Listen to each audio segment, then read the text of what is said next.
मुकाशफा की किताब जो बाइबल मुकद्दस की आखिरी किताब है, दूसरा बाब और उसकी 10वीं आयत।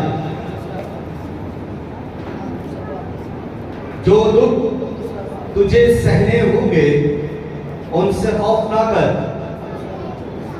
देखो, इब्लीस तुम में से बाज को कैद में डालने को है ताकि तुम्हारी आजमाइश हो, और 10 दिन तक मुसीबत उठाओगे।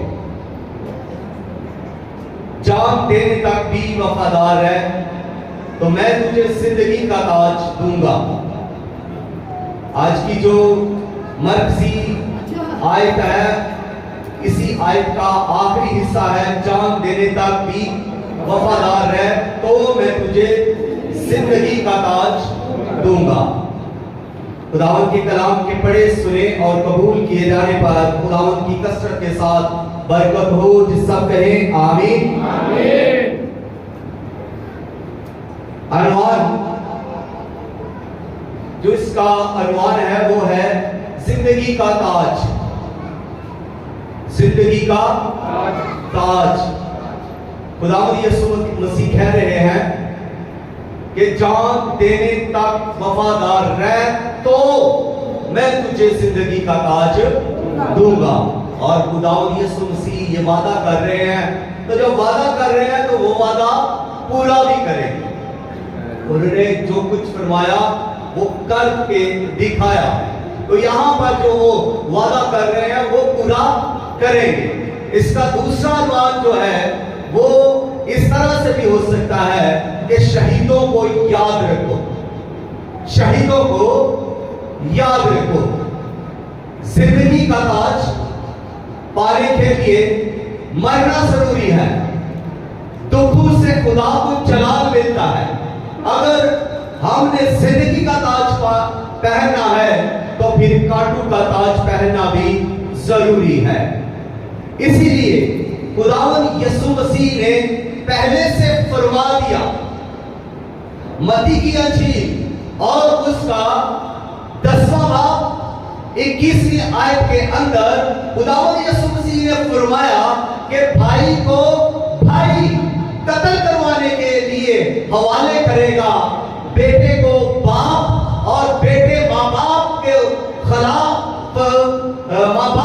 खिलाफ खड़े होकर उनको पकड़वाए थे और मरवाने के लिए, ताकि वो कत्ल किए जाए, मरवाए जाए।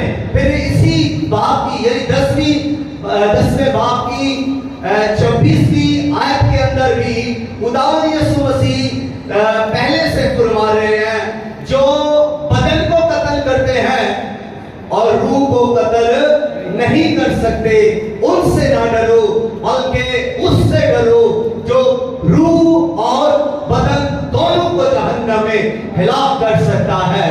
फिर इसके बाद और भी खुदावंद यीशु मसीह आगे बढ़ते हुए शागिर्दों को ये बयान कर रहे हैं, बता रहे हैं, उनके हौसले बढ़ा रहे हैं और उनको ये सब इसलिए बता रहे हैं कि क्योंकि ईमान लाने के सबब से, गवाही देने के सबब से उन पर जुल्म सितम होंगे, उन्हें असीयतों में से गुजरना पड़ेगा, उनको कैद खाना के अंदर डाला जाएगा।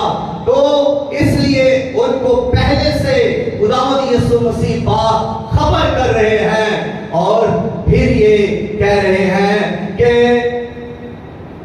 24वें बाप की 9वीं आयत के अंदर वो कहते हैं कि उस वक्त लोग तुमको इज़्ज़त देने के लिए पकड़वाएंगे और तुमको कत्ल करेंगे और मेरे नाम की खातिर सब कौमें तुमसे अदावत रखेंगी। सब कौमें तुमसे अदावत रखेगी। क्यों अदावत रखेगी, क्यों दुश्मनी रखेगी? इसलिए कि तुम मेरे नाम पर जब ईमान लाओगे, मेरे नाम की जब तुम गवाही दोगे, तो लोग इस सबब से तुमसे अदावत रखेंगे। तो ये सब बातें यीशु मसीह ने पहले से शागिर्दों को कह दी, क्योंकि यीशु मसीह को पता था कि शागिर्द मुसीबत में से गुजरेंगे, जो मुझ पर ईमान लाएंगे, वो सब लोगों के लिए तकलीफें हैं, मुश्किलें हैं, परेशानियां हैं, अज़ाएं हैं, सानियां हैं, कत्लो गारत में से वो गुजरेंगे, खून उनका बहाया जाएगा, अस्मत रेजी होगी। यीशु मसीह ये सब बातें इसलिए उनको बता रहे हैं ताकि वो दिलेर हो जाए, वो मजबूत हो जाए और वो इससे पहले से अपने आप को तैयार कर ले, रेडी कर ले। और आज का कलाम हमें इस बात के लिए तैयार करता है कि हम जो मसीही हैं, हम जो मसीह पर ईमान रखते हैं, हम जो मसीह का कलाम पढ़ते हैं, सीखते हैं, सुनते हैं, हम सुख के लिए नहीं बुलाए गए, हम लाडले होने के लिए नहीं बुलाए गए, हमें आराम के लिए नहीं बुलाया गया, हमें चैन के लिए नहीं बुलाया गया, हमें सिर्फ खुशी के लिए नहीं बुलाया गया, बल्कि हमें दुखों में से गुजरने के लिए बुलाया गया है, इज़ार सानियों में से गुजरने के लिए बुलाया गया है, हमें कत्लो गारत में से, खून रेसी में से गुजरने के लिए बुलाया गया है और हमें पहले से तैयार होने की जरूरत है। और जो कोई मसीह के कलाम को अपनी जिंदगी का हिस्सा बना लेता है, जो ये चंद आयतें आपके सामने बयान की गई है, इन्हीं से आप अपने आप को तैयार कर सकते हैं, अपने ईमान में मजबूत हो सकते हैं और अपने आप को खुदावंद यीशु मसीह की गवाही के लिए तैयार करके उसके लिए अपनी जान देने के लिए भी आप तैयार हो सकते हैं, दिलेर हो सकते हैं, दुश्मन का सामना कर सकते हैं, गोलियों का सामना कर सकते हैं, तलवारों का सामना कर सकते हैं, तीरों का सामना कर सकते हैं, अदालतों का सामना कर सकते हैं और जेलों के अंदर जा सकते हैं। अगर आपके अंदर ईमान है तो आप घबराएंगे नहीं, आप डरेंगे नहीं, आप दिलेरी से मसीह की गवाही देंगे और आपको पता होना चाहिए कि आप मरने के लिए इस दुनिया के अंदर बुलाए गए हैं, चुने गए हैं। आपको इसलिए बुलाया गया है कि आप मसीह पर ईमान रखते हुए उसका जलाल जाहिर करें और अगर अपनी जान देनी पड़े तो जान देने पर भी आप खुशी महसूस करें, दुख या रंज नहीं, डर कर मसीह का इनकार ना कर दें। शहीद लफ्ज जो है, आज बहुत सारे लोग लफ्ज शहीद यानी शहादत पाने के लिए बात करते हैं, तो ये लफ्ज कहां से आया? ये शहीद का लफ्ज बाइबल मुकद्दस में से आया है। अमाल की किताब 7वां बाब, यहां पर पहला शहीद स्तिफनस है, जिसको यीशु मसीह की गवाही देने के बायस संसार किया गया और शहीद पत्थर मार कर शहीद कर दिया गया। तो यहां से शहादत का आगाज हो चुका है। मसीहियों को के लिए शहादत इनाम है और जो इस शहादत को अपना लेता है उसके लिए जिंदगी का ताज है। शहीद का मतलब है गवाह या गवाही। शहीद का मानी क्या है, मतलब क्या है? गवाह या गवाही। और इसका मफहूम जो है उसको भी सीखते चलेंगे कि वो इसका मफहूम ये है कि ऐसा शख्स या ऐसा मसीही जो अपने ईमान की खातर जो उसने यीशु मसीह पर रखा है, गवाही देते हुए, अपने ईमान को महफूज रखते हुए अपनी जान तक से गुजर जाए और उसकी मौत उसकी गवाही है, उसकी गवाह है, उसकी मौत उसकी गवाह है। ये है शहीद का मफहूम। तो हम आगे बढ़ते हुए जब देखते हैं कि जब यीशु मसीह ने ये बातें हमें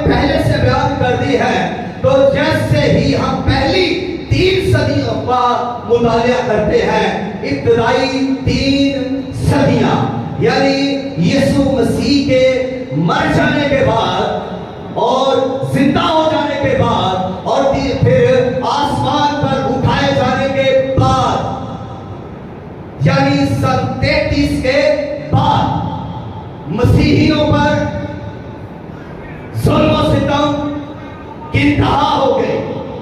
मसीही जो यीशु पर ईमान रखते, जो यीशु मसीह के शागिर्द थे, जो जगह जगह जा रहे हैं गवाही के लिए, जो जगह जगह जा रहे हैं यीशु मसीह को परीच करने के लिए, यीशु मसीह की मुरादी करने के लिए, वो उन पर जुल्म ढाए गए, उन्हें जुल्म और सितम में से गुजरना पड़ा, उनको खून की नदियों में से गुजरना पड़ा, उन्हें अपनी जानें देनी पड़ी, उन्हें अपना मालो दौलत खोना पड़ा, उन्होंने अपने घर बेच बेच कर मनाती के लिए दे दिए, रसूलों के कदमों में रख दिए। उन्होंने अपनी दौलत से प्यार नहीं किया, उन्होंने अपनी दौलत ला कर रसूलों के कदमों में रखा कि मनाती के लिए इस्तेमाल करो।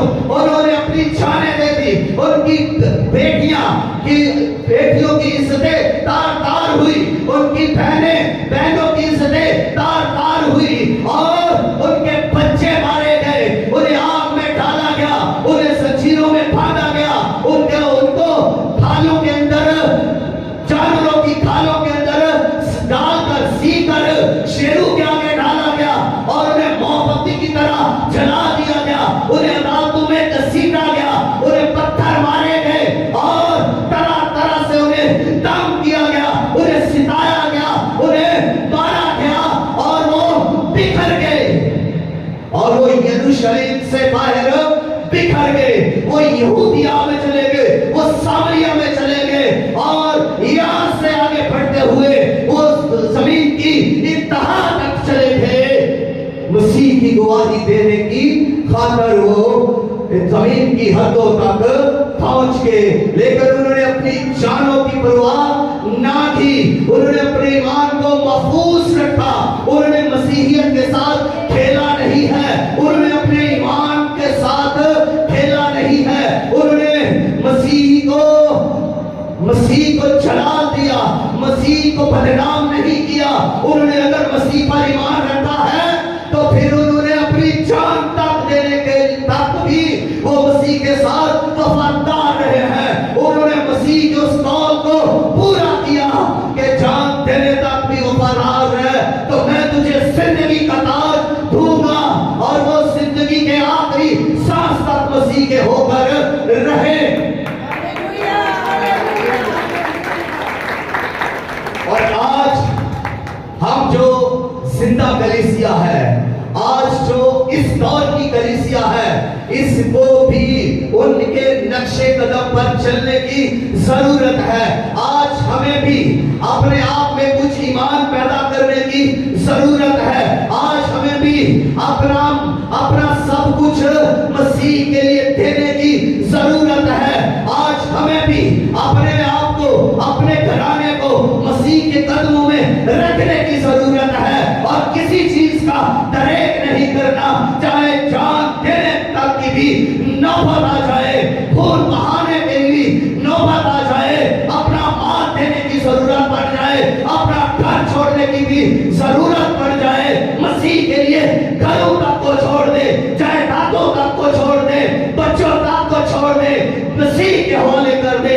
मसीह उनकी हिफाजत करेगा।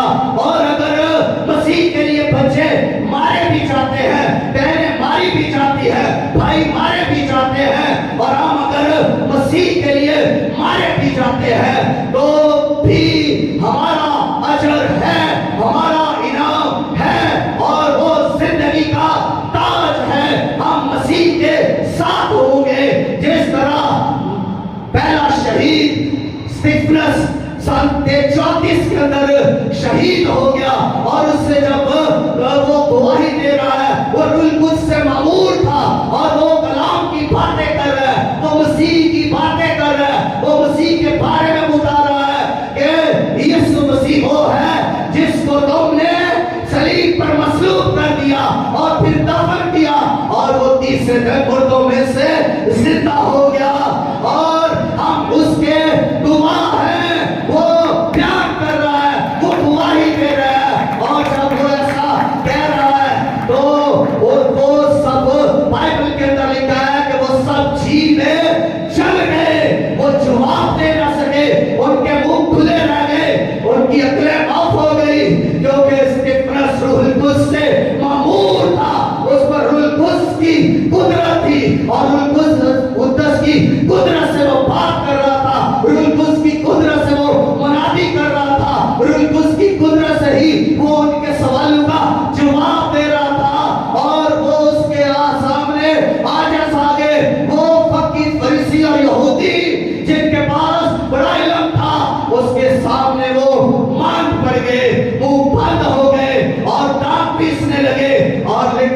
रूहुल कुद्स से मामूर होकर आसमान की तरफ देखा और देखकर उसने कहा कि मैं आसमान को खुला हुआ देखता हूँ और यीशु मसीह को बाप की दाहिनी तरफ बैठा खड़ा देखता हूँ। और ये सुनते ही ये गवाही, एक अजीब गवाही, एक आला अनोखी गवाही सुनते ही वो सब के सब उस पर चौपट पड़े और उन्होंने उसे शहर से बाहर उसे घसीट लाए और उसे पत्थर मारने लगे, संसार करने लगे। और यो जब वो उसे मारने ही जा रहे हैं और उसे हलाक करने को है, तो उन्हीं पत्थरों के बीच में स्तिफनस दुआ कर रहा है और वो इनके लिए शिफायत भी कर रहा है और वो कह रहा है कि ऐ बाप मेरी रूह को कबूल कर और ये गुनाह इनके सुने ना लगा। ये ईमानदार है, ये रूह से भरा हुआ शख्स है, ये मसीही है और ये पहला शहीद है। हालेलुया, ये पहला शहीद है जो सन 34 के अंदर शहीद हुआ। मसीहियत पर जुल्म और सितम बढ़ना शुरू हो गए और मसीहियत पर जब जुल्म और सितम बढ़ गए हैं और यहूदियों ने हाथ डाला है, रोमियों ने मसीहियों पर हाथ डाला हुआ है, तो फिर मसीही बिखर गए। उन्हें अपने घरों को छोड़ना पड़ा, उन्हें अपने शहरों को छोड़ना पड़ा, उन्हें दूसरी जगहों पर दूसरे मुल्कों में जाना पड़ा और फिर यहाँ से ही जुल्म और सितम का सिलसिला शुरू हो चुका है। और इसके बाद सन 44 के अंदर यीशु मसीह का भाई भी याकूब कत्ल कर दिया जाता है। फिर उसके साथ ही पतरस को भी गिरफ्तार कर लिया जाता है और गिरफ्तार करके पतरस को जेल में डाल दिया जाता है। पतरस जेल के अंदर है और पैरों के अंदर है, उस पर सिपाहियों के पैरे लगे हुए हैं और कलीसिया दुआ कर रही है। इब्तदाई कलीसिया को देखिए, इब्तदाई कलीसिया के ने बाइबल को पढ़ा था, सीखा था, वो उन शहीदों को याद कर रही है, वो उन जुल्म उठाने वालों के लिए दुआ कर रही है, उनके दुखों को वो महसूस कर रही है, उनके दुख वो अपने दुख समझते हैं, उनकी पीड़ा वो अपनी पीड़ा समझते हैं, उनकी शहादत को वो अपनी शहादत समझते हैं, उनके खून को वो अपना खून समझते हैं, क्योंकि वो यीशु मसीह में एक है और हम भी मसीह में एक हैं।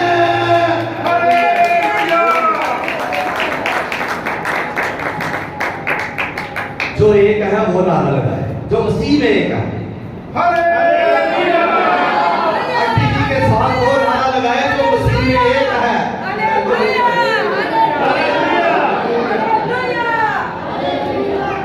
जी, इब्तदाई कलीसिया एक थी और आज की कलीसिया भी कह रही है हम एक हैं। जो एक हैं, मैं उनसे बात करने लगा हूं। वो एक थे तो वो क्या कर रहे थे? वो दुखियों के दुख को समझते थे, वो कत्ल होने वालों के लिए दुआ कर रहे हैं, उनकी शहादत को याद रख रहे हैं। आज ये शहीद हुए हैं तो कल हमने भी शहीद होना है।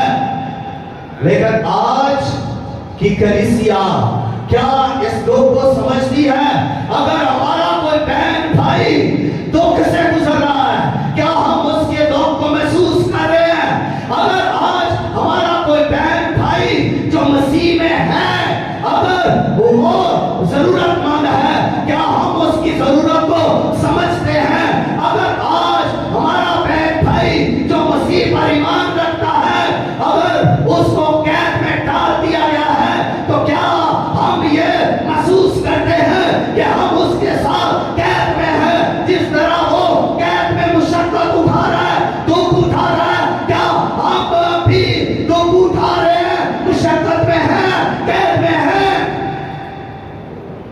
इब्तदाई कलीसिया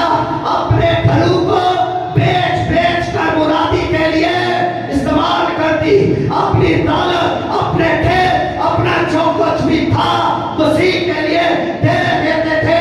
क्या आज हम ऐसे हैं? हम जो दावा करते हैं क्या मसीह में एक हैं? क्या हम ऐसा करते हैं? हम एक हैं, हम मसीह में एक हैं। वो दुख को महसूस करते थे, वो दुखी के लिए दुआएं करते थे, लेकिन आज की कलीसिया सिर्फ संडे की कलीसिया है। आज सिर्फ कलीसिया संडे को ही इबादत करने के लिए गिरजाघर का रुख करती है। क्या आपको नहीं पता कि इस दुनिया में मसीही लोग दुख उठा रहे हैं? अगर एक जायजे को मैं आपके सामने पेश करूं तो इब्तदाई कलीसिया सन 33 से लेकर 1900 तक इतनी सदियों में वो एक केस को एक जायजे को एक केस को बयान करते हैं। उसकी स्टडी मैंने की कि सिर्फ 14 मिलियन मसीही शहीद हुए। 14 मिलियन इतने अरसा के अंदर, इतनी सदियों के अंदर, सन 33 से लेकर 1900 तक, यानी 19वीं सदी तक के इख्तिताम पर सिर्फ 14 मिलियन मसीही शहीद हुए। लेकिन 20वीं सदी जैसे ही आती है तो फिर दूसरी स्टडी यह है कि सिर्फ 20वीं सदी के अंदर ही 26 मिलियन मसीहियों को शहीद कर दिया गया और उनके केस दर्ज कर दिए गए। 26 मिलियन। इस कदर तेजी के साथ मसीहियों का कत्ल हो रहा है, इस कदर मसीहियों का खून तेजी के साथ बहाया जा रहा है। 26 मिलियन कहां और 14 मिलियन कहां? 100 साल के अंदर 26 मिलियन और सन 33 से लेकर 1900 तक, यानी 19 सदियां बनती हैं। 1900 सालों में सिर्फ 14 मिलियन लोग शहीद हुए। तो अब इससे आगे तकरीबन हर मुल्क के अंदर मसीहियों पर जुल्म हो रहा है। हर मुल्क के अंदर मसीहियों को कत्ल किया जा रहा है, मसीहियों को पकड़ा जा रहा है, मसीहियों को मारा जा रहा है, मसीहियों को अदालतों में लाया जा रहा है, मसीहियों को जेलों में डाला जा रहा है, मसीहियों को आग में झोंका जा रहा है, मसीहियों को कत्ल किया जा रहा है। और अगर हम शागिर्दों को देखें, पहला स्तिफनस, दूसरा शहीद कौन था? याकूब। और इसके बाद शहीद होते गए पतरस रसूल को देखिए, इसको पहले क्या किया गया? इसको पकड़ा गया, फिर इसको कोड़े मारे गए और फिर इसको उल्टी सलीब के ऊपर उल्टा मसलूब कर दिया गया। और इसी तरह आप इन सब के बारे में देखें तो सबको किसी ना किसी तरह से जुल्म का सामना करना पड़ा। यूहन्ना रसूल को देखें, उसे उबलते हुए तेल के कड़ाह के अंदर डाल दिया गया और वो वहां से जिंदा बच गया। फिर उसको जजीरा पिटमस के अंदर डाल दिया गया। वहीं पर इसने मुकाशफा की किताब को लिखा और पॉलीकार्प इसी का एक शागिर्द था, यूहन्ना आरिफ का ही एक शागिर्द था। और इसको भी जब मसीह की गवाही देते हुए पकड़ लिया गया और इसे खंभे के साथ बांधकर इस पर इसे आग लगा दी गई और ये आग में भी ना जल सका। खुदा ने इसे अपनी कुदरत से आग में से बचा लिया और इसके बाद फिर इसे उन्होंने खंजर मारकर शहीद कर दिया गया। और इसको कहा गया कि मसीह का इनकार कर, लेकिन इसने ईमान के साथ खेला नहीं, इसने मजहब के साथ धोखा नहीं गद्दारी नहीं की, ये मसीह के साथ वफादार रहा। और इसने कहा मसीह मेरे साथ 86 बरस तक वफादार रहा है, तो मैं कैसे एक लम्हा में मसीह का इनकार कर दूं। उन्होंने इसे खंजर मारकर शहीद कर दिया। और बताया जाता है कि इसके खून में से, जब इसका खून बह रहा है, इसके खून में से एक कबूतर निकला और आसमान की तरफ उड़ गया। और इसी तरह और भी इस बाइबल के मुकद्दस के अंदर शहीद हैं। तोमा रसूल को देखिए, तोमा रसूल को नेज़े मार मार कर शहीद कर दिया गया और फिर आग के अलाव में उसे, आग के शोलों में उसे डाल दिया गया। लूका को सतून के दरख्त के साथ फांसी पर लटका दिया गया। इसी तरह सारे शागिर्दों को अज़ियत दी गई, मारा गया, किसी को संसार किया गया, लेकिन वो मसीह की गवाही देते हुए आगे बढ़ते गए। हालेलुया, और उन्होंने मसीह का इनकार नहीं किया। किसी ने कहा शहीदों के दिन को भी याद रखो, शहीदों को भी याद रखो, शहीदों के दिन को भी याद रखो। शहीदों का दिन कौन सा है? जिस जो मसीही मनाते हैं, मसीही इस दिन को मनाते हैं। किसी को याद हो, ये 29 जून है, 29 जून।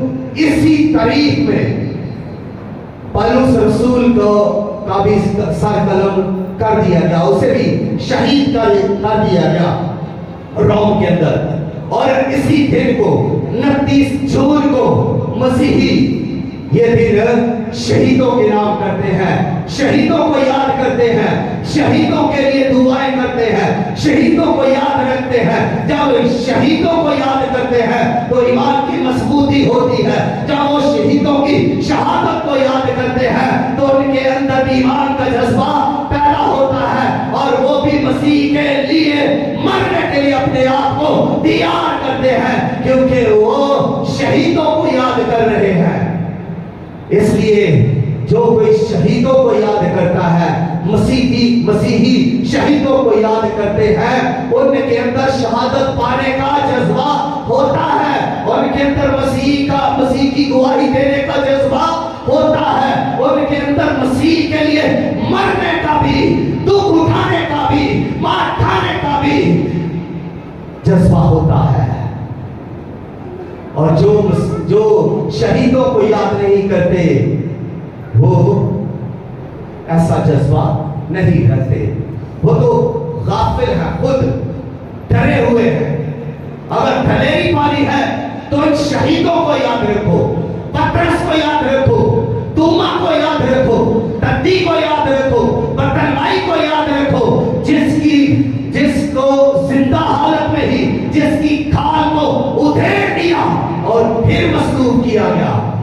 इनको याद रखो, इनके जुल्म सितम को याद रखो।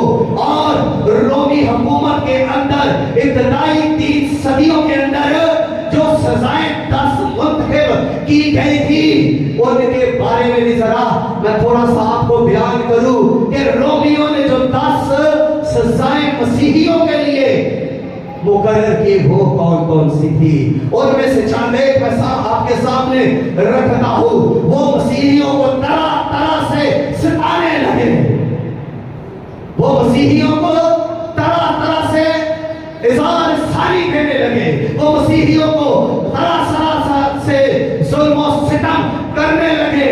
और उनमें से पहली सजा ये थी कि वो जब किसी मसीही को मसीह की गवाही देते हुए पकड़ लेते तो उसको पकड़कर उसकी शलवार के अंदर चूहों को डालकर नीचे से बांध देते, ऊपर से बांध देते, हाथ ऊपर बांध देते, पांव नीचे बांध देते और उनके अंदर कपड़ों के अंदर चूहों को छोड़ देते और चूहे उनका बोझ नोच नोच कर, काट काट कर उनके बदन को खाते।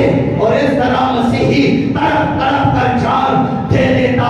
और दूसरी सजा यह है कि जब वो किसी मसीही को को गवाही देते हुए पकड़ लेते तो उसको दो बांसों के दरमियान बांध देते, एक बांस इधर एक बांस इधर, और उसकी टांग एक टांग को इधर बांध देते, बांसों को ऐसे नीचे करते, एक टांग इधर बांध देते और दूसरी टांग इस बांध के साथ बांध देते, और बांधने के बाद उसको फिर छोड़ देते, और जैसे ही वो बांस फिर सीधे होते तो वो मसीही जो बांधा हुआ था वो दरमियान से चीर दिया जाता, आधा इस साइड पर चला जाता, आधा इस साइड पर चला जाता। और तीसरी सजा ये थी कि जब किसी मसीही को गवाही देते हुए पकड़ लिया जाता तो फिर उसको बांध कर, आपने कभी कुएं के ऊपर देखा है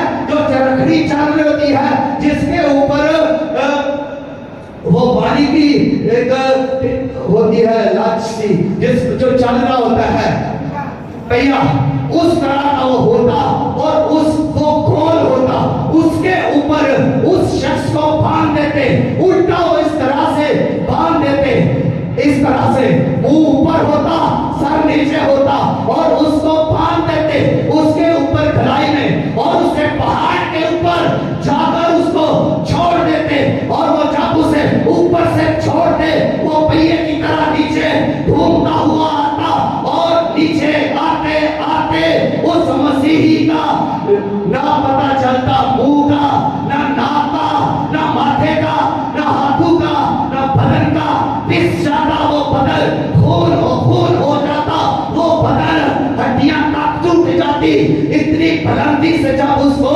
गिराते। और फिर चौथी सजा ये थी कि जब किसी मसीही को पकड़ लेते तो उसको फिर एक नक्के के नीचे बांधते, और बांध कर ऊपर दूर वो नक्के की टूटी होती और उसका इतना पानी छोड़ते कि एक एक बूंद गिरती, और जब वो पानी की एक एक बूंद ऊपर से गिरती तो वो उसके सर पर पड़ती। जहां दिमाग है वहां पर आपने कहीं भी देखा है कि जहां पानी की कोई टूटी है उससे जो पानी एक एक बूंद गिर रहा होता है तो नीचे फर्श भी हो तो वो भी टूट जाता है, और वहां पर एक छोटा सा गड्ढा पड़ जाता है, वो फर्श भी तोड़ देता है, वो भी एक पानी की बूंद है।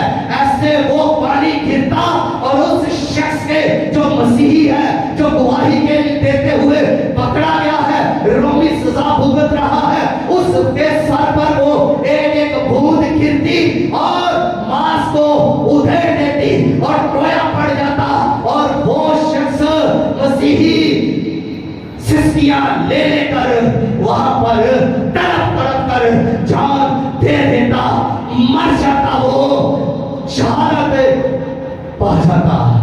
रोमी सजाएं इस तरह की थी। फिर अगली सजा जो है वो सलीब की आई,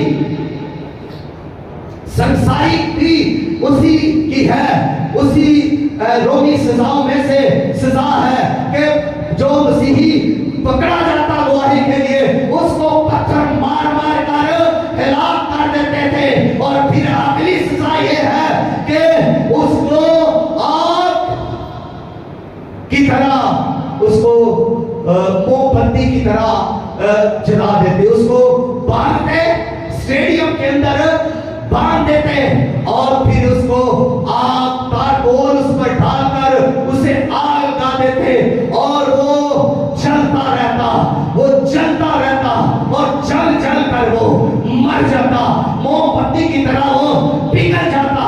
जिस तरह मोमबत्ती जल जल कर पिघल जाती है, ऐसे मसीही वो जल जल कर पिघल जाता, खत्म हो जाता, खाक हो जाता, और शहादत का जाम पा जाता।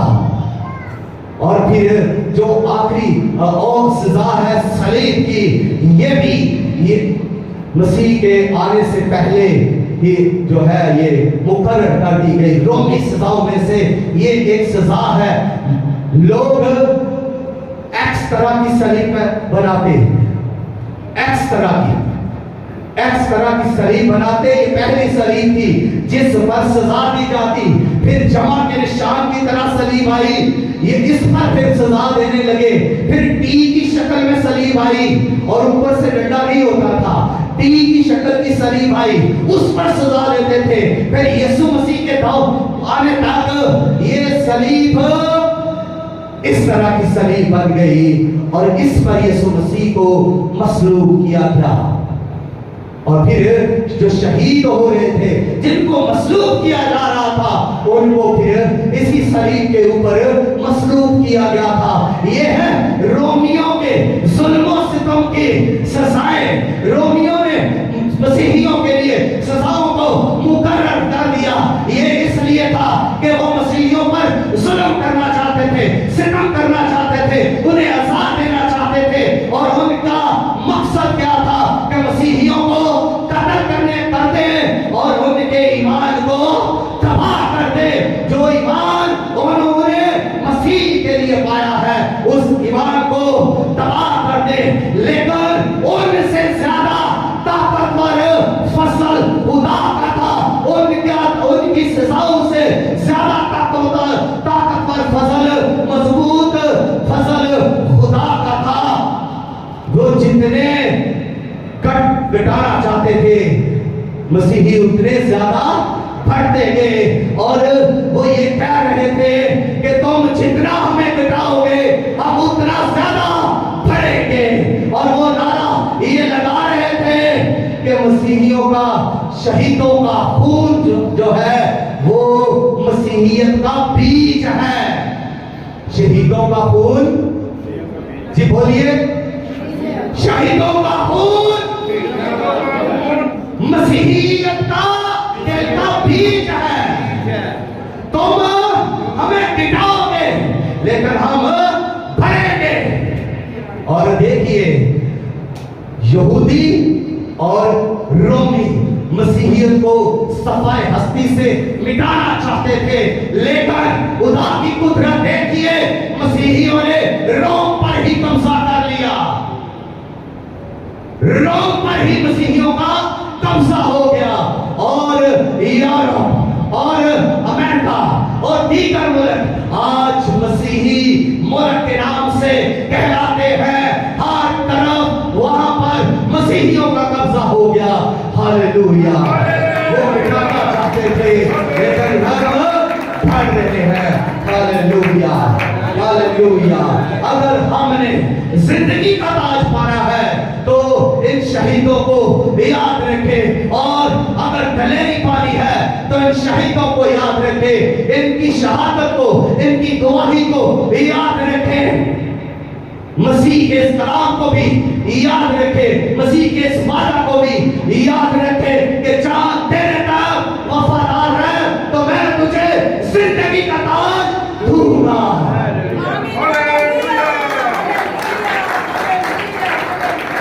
एक मिसाल देकर कलाम को बंद करना चाहूंगा। 12 रोमी सिपाही थे। 12 रोमी सिपाहियों ने 12 मसीहियों को पकड़ लिया जो मसीही ईमान रखते थे, जो मसीह के लिए गवाही दे रहे थे। वो उनको पकड़ लिया और उन्होंने पकड़कर उनको भरना और उन्होंने उनको उनके कपड़ों को उतार कर उनको पहाड़ी इलाका में, सर्द इलाका के अंदर बांध दिया और खुद वो आग जलाकर तापने लगे। और वो 12 मसीही जो मसीह के लिए गवाही दे रहे हैं, जो मसीह की मुनादी कर रहे हैं, वो सर्दी के अंदर कपड़े उतरे हुए हैं, तरहन्ना है और सर्दी पड़ रही है, वो कांप रहे हैं और बंधे हुए हैं और लटके हुए हैं। तो उन्होंने कहा, तुम में से जो कोई भी मसीह का इनकार करेगा वो उसको खोद दिया जाएगा और उसको नीचे उतार दिया जाएगा और वो हमारे साथ यहाँ आकर तापेगा। लेकिन वो 12 मसीही दलेरी के साथ उस सर्दी में खड़े हैं, वो ईमान के साथ डटे हुए हैं। वक्त गुजरता जा रहा है।